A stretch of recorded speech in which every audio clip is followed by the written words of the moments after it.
حضرت سہل ابن سعد رضی اللہ تعالی عنہ روایت کرتے ہیں کہ رسول اللہ صلی اللہ علیہ وسلم کا ارشاد گرامی ہے کہ انما الاعمال بالخواتیم، کہ اعمال کا انحصار اس بات پر ہے کہ انسان کا خاتمہ کس چیز پر ہوتا ہے۔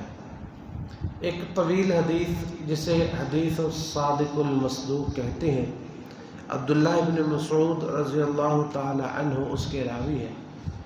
اس میں نبی علیہ السلام نے ارشاد فرمایا کہ کوئی شخص جو ہے وہ عمل کرتا رہتا ہے، نیک عمل کرتا ہے، اچھا عمل کرتا ہے، یہاں تک کہ اس کے اور جنت کے درمیان صرف ایک ذراع یعنی ایک ہاتھ کا فاصلہ رہ جاتا ہے، لیکن وہ شخص کوئی ایسا عمل آخر میں کرتا ہے کہ وہ اس کی ساری زندگی کا عمل اکارت ہو جاتا ہے اور وہ برا عمل کر کے جہنم میں چلا جاتا ہے۔ اسی طرح کوئی شخص جو ہے پوری زندگی برا عمل کوئی کرتا رہتا ہے، لیکن مرنے سے پہلے اللہ تعالیٰ اسے توفیق عطا فرماتے ہیں، وہ ایسا عمل کر جاتا ہے کہ وہ جنت میں چلا جاتا ہے۔ یہ اللہ تعالیٰ کے فیصلے، اس کی تقدیر ہے، لیکن اللہ تعالیٰ بندوں پر ذرا بھی ظلم فرمانے والے نہیں ہیں، کسی پر اللہ ظلم نہیں کرتے۔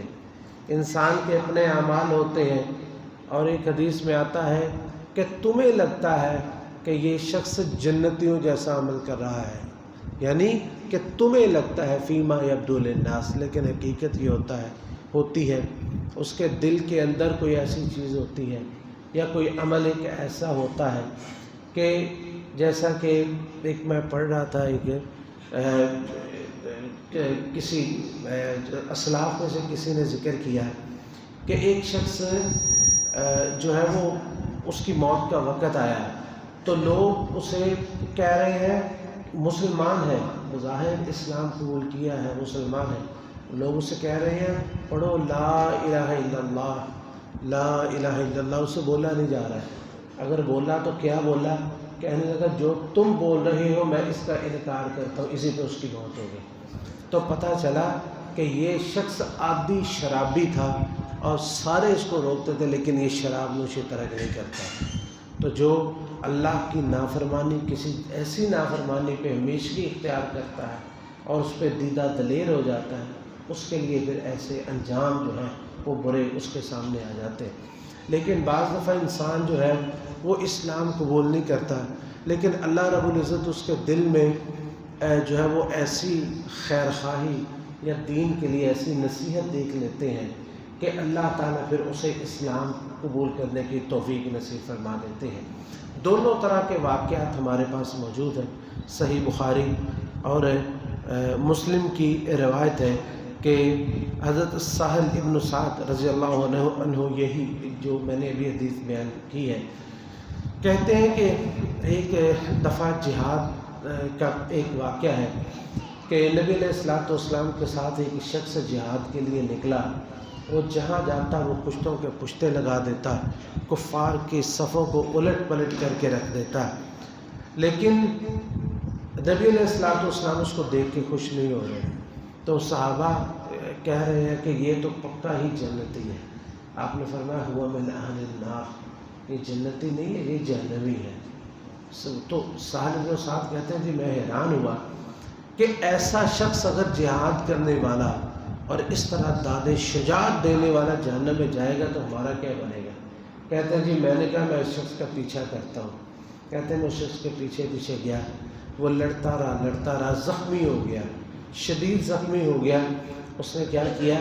برداشت اس سے زخم نہ ہوئے، اس نے تلوار کا دستہ زمین پہ رکھا اور اس کی نوک اپنے سینے پہ رکھ کے اور تلوار کو اپنے سینے کے آر پار کر کے خودکشی کر لی۔ تو حضرت سہل بن سعد فرماتے ہیں میں نبی علیہ السلام کے پاس آیا، میں نے کہا اشہد انک رسول اللہ، میں گواہی دیتا ہوں آپ واقعی اللہ کے رسول ہیں، آپ کے پاس وحی الہی آتی ہے، اللہ رب العزت نے آپ کو بتا دیا تھا اس کا انجام یہ ہونے والا ہے۔ لیکن اسی میدان جہاد میں ایک اور واقعہ، جس واقعہ کے راوی حضرت براء بن عازب ہیں، کہتے ہیں کہ اتى النبی صلی اللہ علیہ وسلم رجل مقنع بالحدید، نبی علیہ السلام کے پاس ایک آدمی آیا، لوہے کے لباس میں ملبوس، سر سے لے کے پاؤں تک اس نے خود پہنا، زرہ پہنی، زنجیریں پہنی، سارا کچھ اپنا جو ہے وہ تیار لڑائی کے لیے۔ تو نبی علیہ السلام جہاں جنگ ہو رہی ہے، میدان سج چکا ہے، تو کہنے لگا اقاتل او اسلم، اب بتائیے پہلے لڑائی کر لیں یا پہلے اسلام قبول کر لیں؟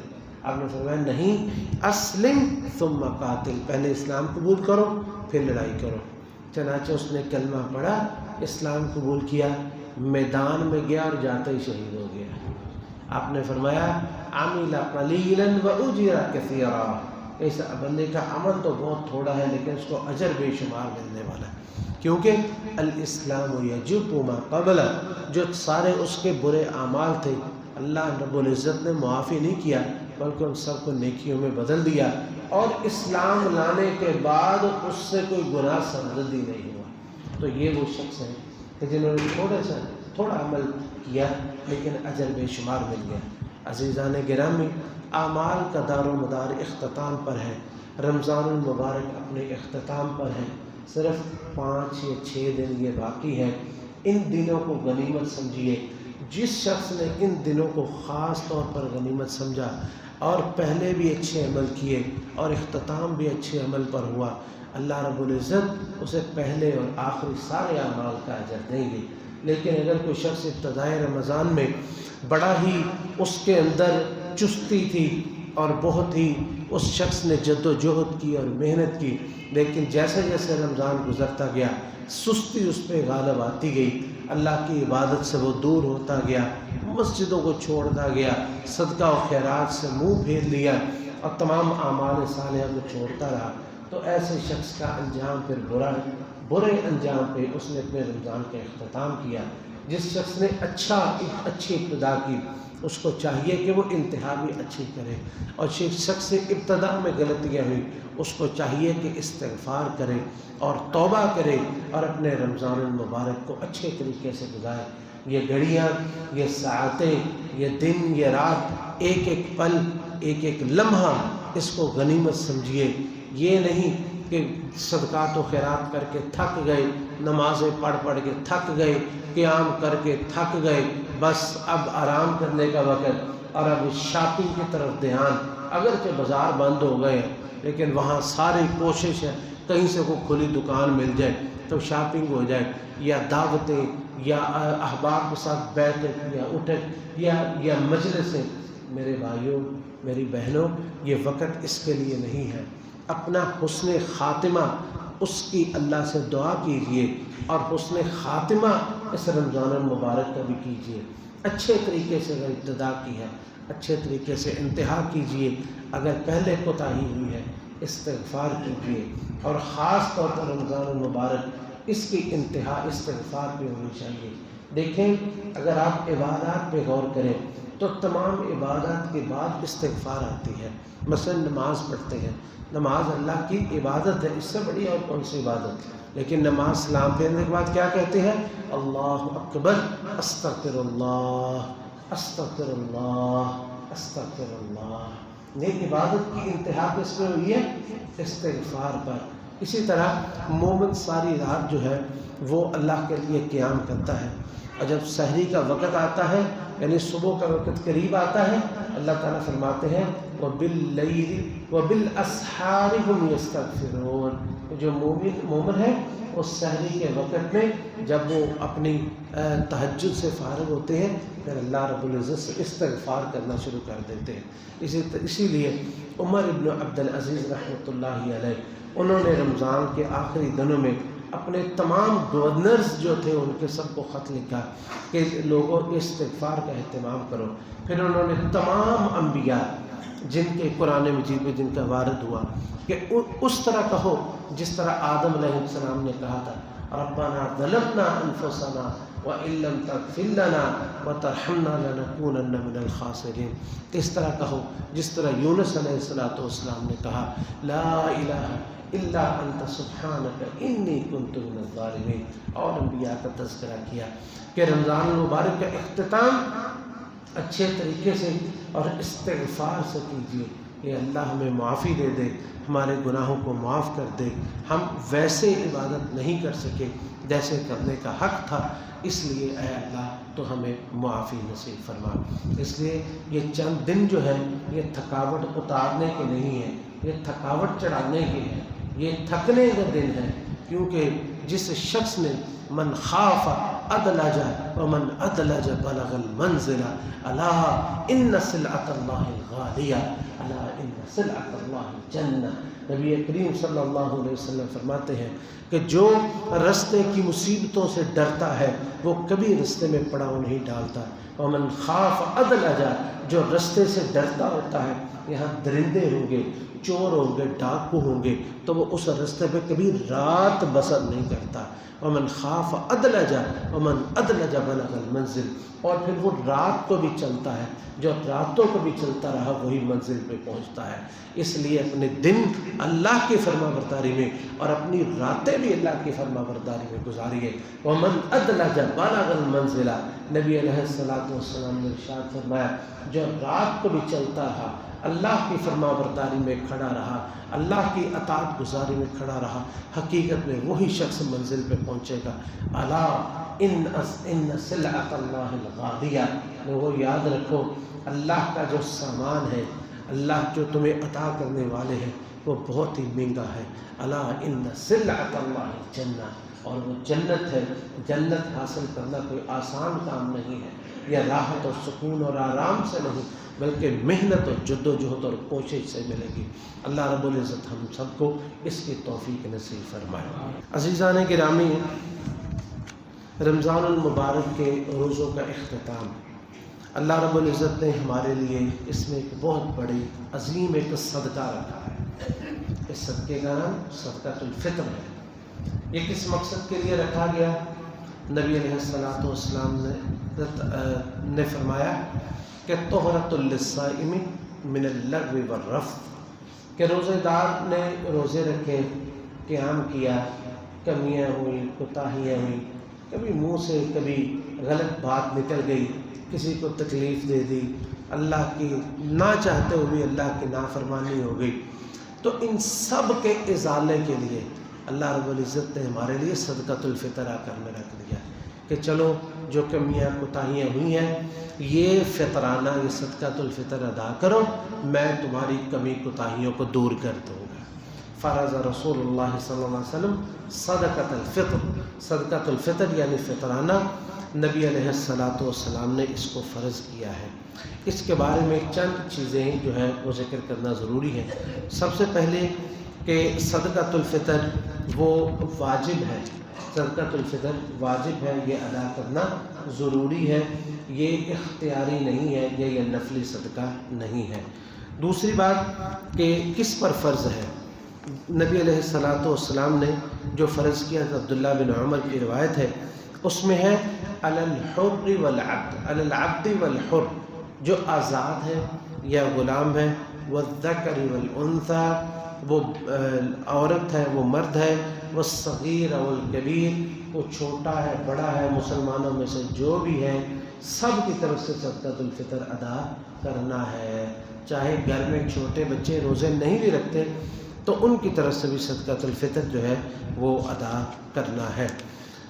لیکن اس میں یہ کہ صدقۃ الفطر کے لیے نصاب کیا ہے، صدقۃ الفطر کے لیے نصاب کیا ہے، یعنی کون شخص صدقۃ الفطر دے گا اور کون شخص صدقۃ الفطر لے گا۔ سب سے پہلے دینے والے کون ہیں؟ امام نووی رحمۃ اللہ علیہ فرماتے ہیں کہ مذہبنا انہ یشترط ان یملک فاضلا عن قوتہ وقوت من یلزمہ نفقتہ لیلۃ العید ویومہ۔ یہی امام نووی رحمۃ اللہ علیہ نے شافعیہ، مالکیہ اور حنابلہ تینوں کے مسالک ذکر کیے کہ کہتے ہیں، فرماتے ہیں کہ صدقۃ الفطر جو ہے ہر اس شخص پر فرض ہے جس کے پاس عید کے دن اور عید کی رات کا کھانا موجود ہے۔ اور پھر اس کے بعد اس کے پاس اتنا مال موجود ہے کہ وہ صدقۃ الفطر ادا کرے تو اس کو ادا کرنا چاہیے. یعنی عید کے دن اور اس کی رات، یعنی عید کا پورا دن کا کھانا موجود ہے اور اس کے بعد اس کے پاس صدقۃ الفطر ادا کرنے کی گنجائش ہے تو وہ ادا کرے.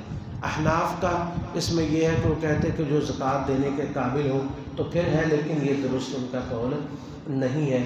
صحیح مسلک جو ہے وہ یہی کہ انہی کا ہے، یعنی احناف، حنابلہ، شوافی اور مالکیوں کا، کہ جس شخص کی جس طرح نبی علیہ السلام کے زمانے میں صحابہ سارے صدقۃ الفطر ادا کرتے تھے، تو یہی درست ہے کہ جس کے شخص کے پاس عید کے دن اور اس کی رات کا کھانا اپنا موجود ہے اور اس کے بعد دینے کی گنجائش ہے تو وہ شخص صدقۃ الفطر ادا کرے.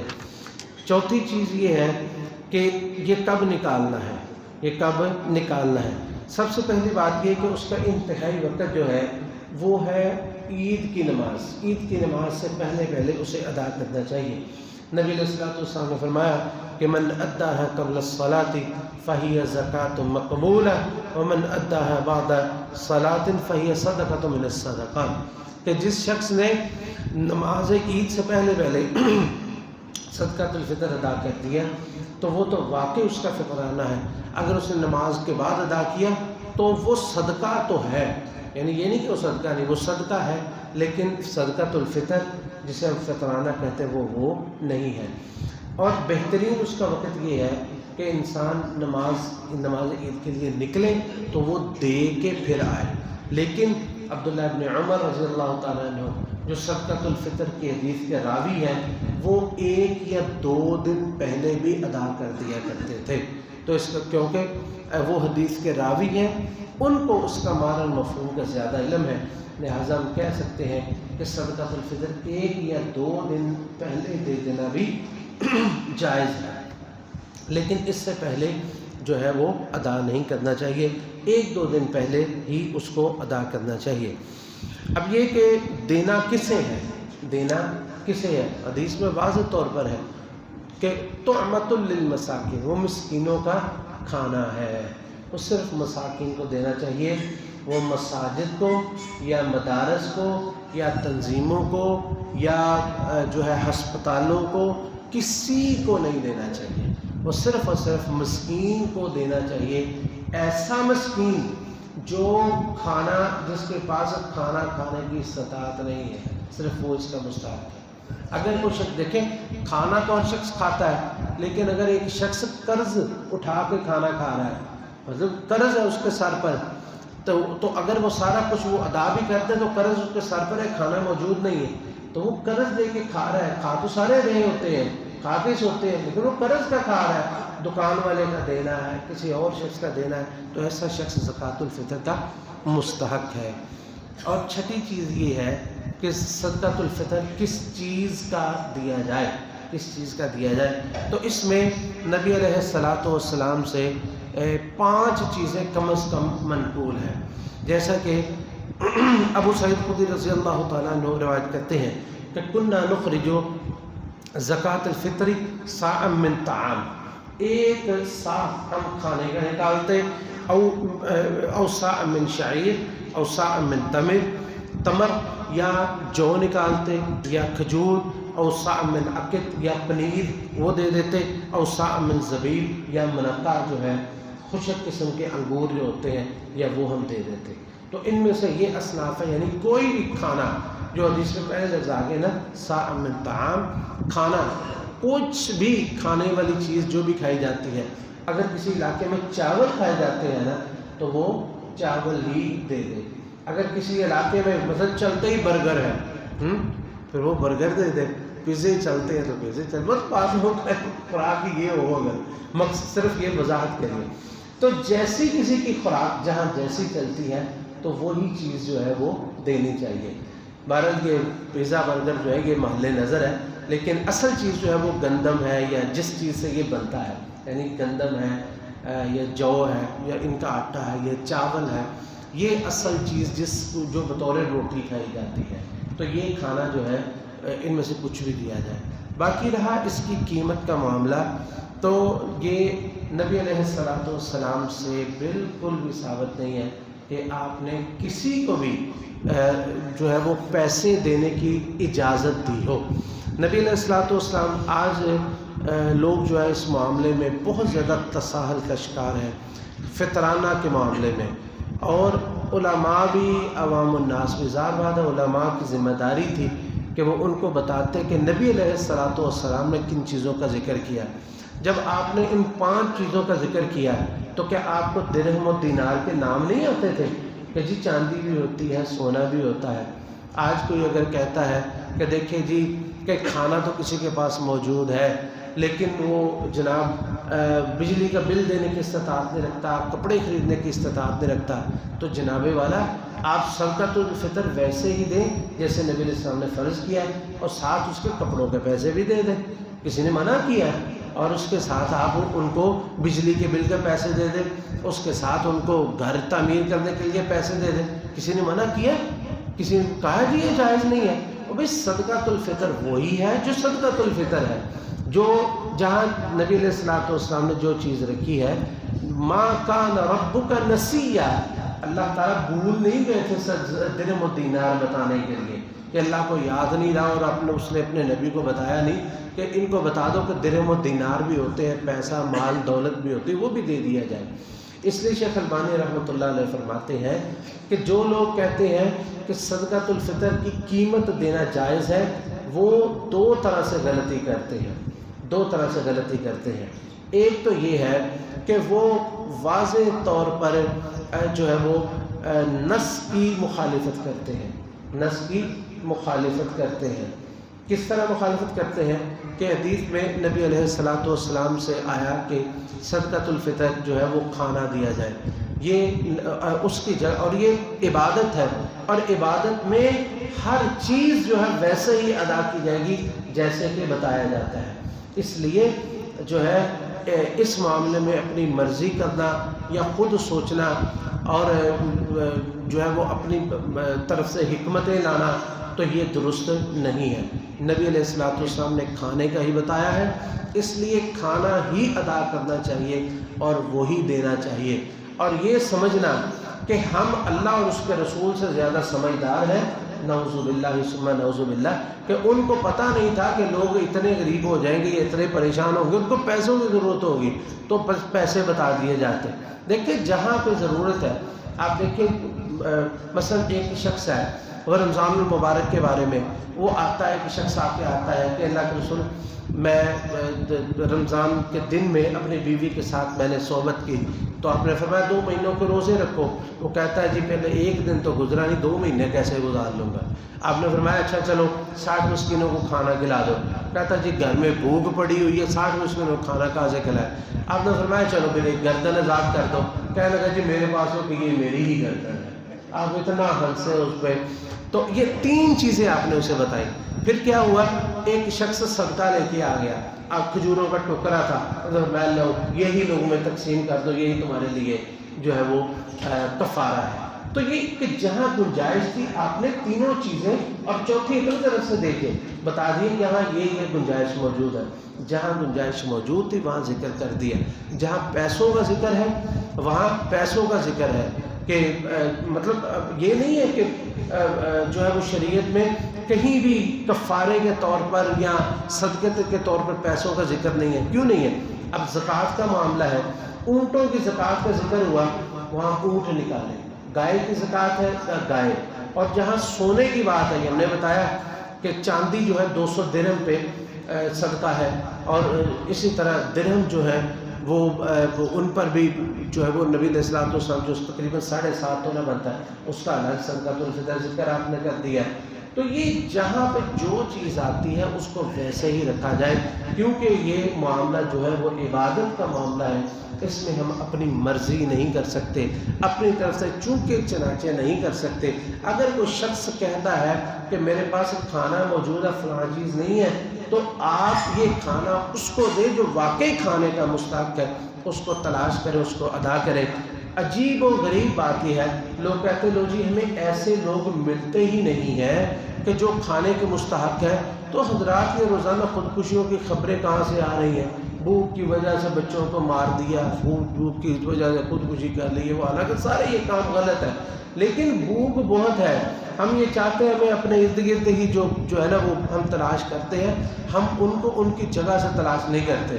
ہمیں پتہ چلے نا ہمارا گاہک جو ہے وہ بکر میں یا کراچی میں ہمیں سودا ملنے کی امید ہے، یا وہاں سے ہمیں منافع ملنے کی امید ہے، ہم وہاں پہ چلے جاتے ہیں، لیکن صدقہ ادا کرنے کے لیے ہم اپنے محلے سے باہر نکلنے کے لیے تیار نہیں ہیں۔ یہ جناب والا نکلیے، کوشش کیجئے۔ تو یہ صدقۃ الفطر جو ہے یہ اس طرح ادا کرنا، اور ایک سا ہم نے ذکر کیا تھا، مقدار اس کی کتنی ہے؟ حدیث میں ایک سا کا آتا ہے، اور ایک سا جو ہے یہ اصل میں سا ایک پیمانہ ہے، وزن نہیں ہے، یعنی ایک ڈبہ سا اتنا ہوتا ہے، اس میں ڈال کے تو دیکھا جاتا ہے کتنا، اگر اس میں ہر چیز کا وزن مختلف ہوتا ہے، یعنی کھجور جو ہے وہ وزنی ہوتی ہے، گندم کم ہوتی ہے، گندم اور اس کا آٹا یہ تقریباً 2.5 کلو بنتا ہے۔